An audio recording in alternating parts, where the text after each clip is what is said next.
आणि राज्य निवडणूक आयोगानं राज्यातल्या महापालिकांच्या निवडणुकांची घोषणा करताच आचारसंहिता लागू झाली आणि त्यामुळं शरद पवारांच्या राष्ट्रवादी काँग्रेसचा युवा कार्याध्यक्ष आणि कुख्यात गुंड मयूर शिंदेचा भाजपमधल्या पक्षप्रवेशाचा कार्यक्रम बारगळला.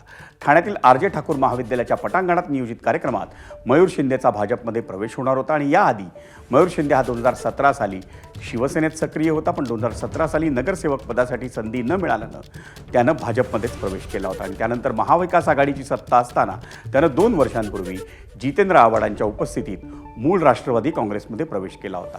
आता पक्षप्रवेश झालाय असं गृहीत धरून कामाला लागू असं मयूर शिंदेनं म्हटलंय.